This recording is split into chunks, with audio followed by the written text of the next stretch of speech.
thunders along the narrow forest paths. The stamping of hooves and the efforts of the draft horses punctuate the serene wood, as the crisp Gael air nips at you through the seams of the carriage door.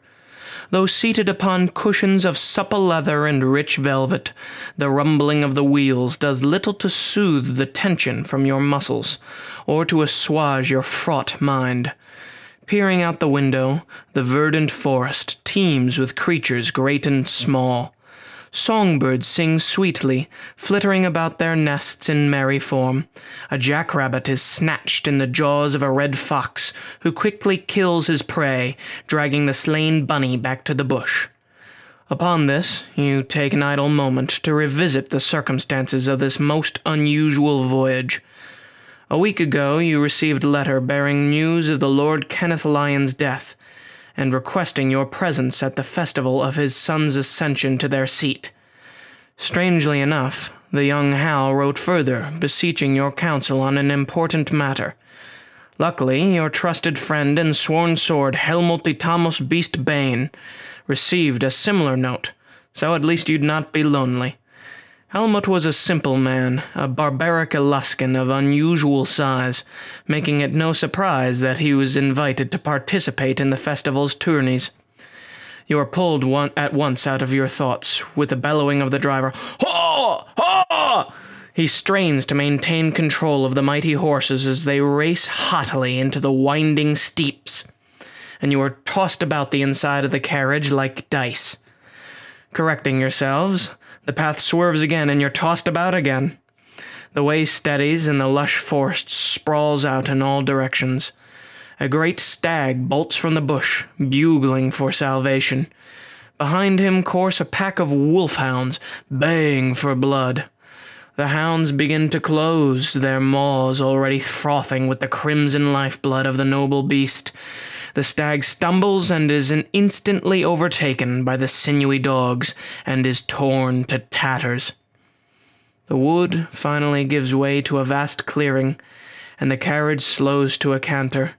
Rising from the distance looms a mighty red stone castle. You have arrived at the Lion's Den, the seat of power of House Lyon. The towers of the fortress, spired with dim gray peaks, reach into the sky, casting a shadow across the gardens. The battlements are busy with mason and man-at-arms alike, lighting braziers and unfurling the banner of House Lyon, depicting a savage white lion rampant upon a field of red. The gardens are teeming with workers setting stakes and raising tents for the bawdy festival of Ascension to take place in the morrow. Similarly, the green is dotted with athletes and champions from all corners of the known world, readying themselves for the tourneys of tomorrow. Boxers circle one another, plying their pugilistic practice with audible puissance. A hulking man with broad chest and fiery hair strains himself against a caber, lobbing it far out into the distance. From out the woods bound the hounds, prancing briefly along the carriage, before darting back to the kennel-master, now whistling from inside the gate. Hobbling behind the hounds, a pair of stout-angled men drag the eviscerated deer back to the lion's den. The wheelhouse drags to a halt. The door opens at last, bathing you in the warm glow of the sun's rays. You approach the gate, peering up at the foreboding entrance to such a proud castle, and observing the well-worn murder holes and innumerable battle scars to masonry and the portcullis alike. Across the blackened veil of iron you see a kindly, well-fed Angle approach. Donned in freshly polished armor, he greets you, his round face ruddy with the day's ales already. "Hello, my friends. As Master of Arms here, it is my pleasure to welcome you here to the Lion's Den. My name is Percival Grabler. Now, if you don't mind, let me just get a look at your invitations. Very good. My guest for the noble lord, too, and a contestant for the melee. Now, I'm guessing, between the two of you and the size of that one, it's gonna be you, and... Good gods, what do they feed you? I have never eaten lions in my life.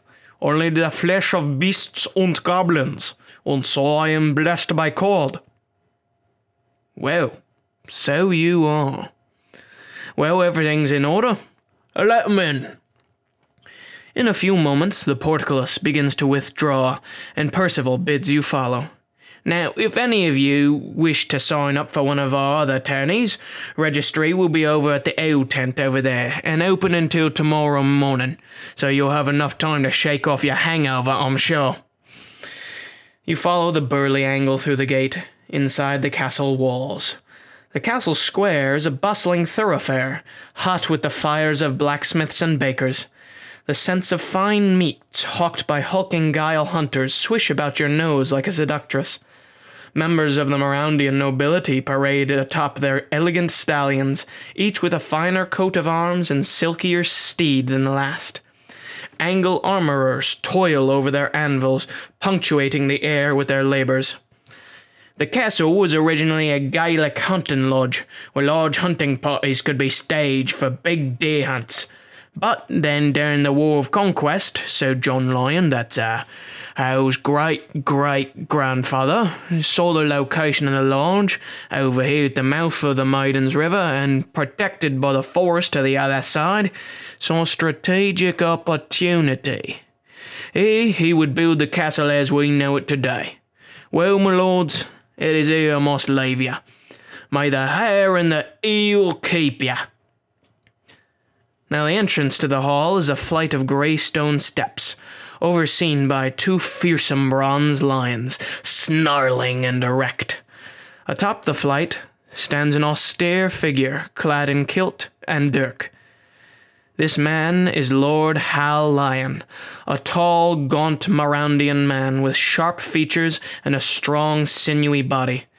He sports milky skin with dark hair and piercing eyes that disassemble wordlessly. He speaks with a voice like that of a trumpet, bright, loud.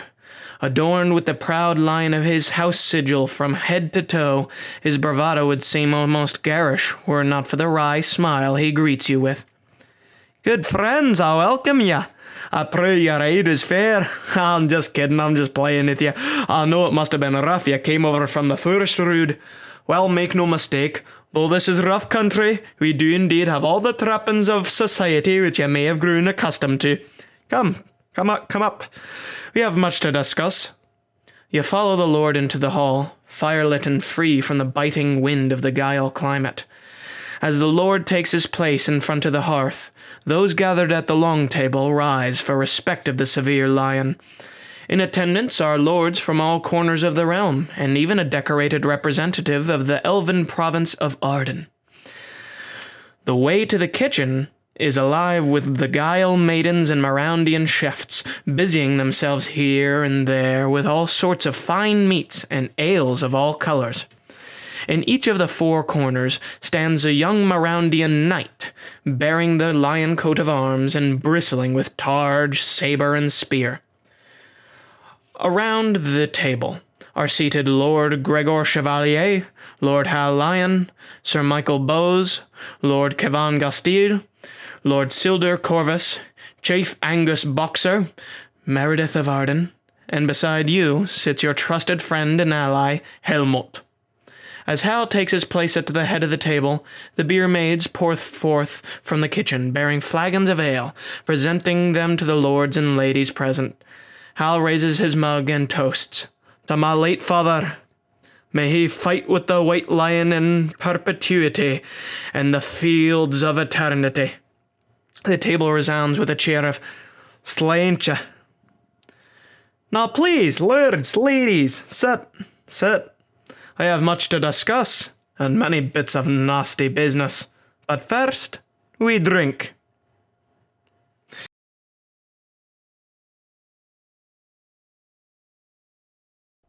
Well, that was our first narrated Dungeons and Dragons. I guess you could call it a meditation of sorts.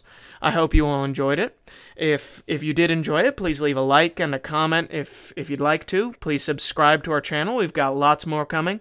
And if you have a particular request for a type of a scene or a feeling that you would like to have invoked by this land of Gael, leave a comment. We'll see what we can do. Until then, this is Hunter Lyon signing off. I hope you enjoyed it. Stay gonzo.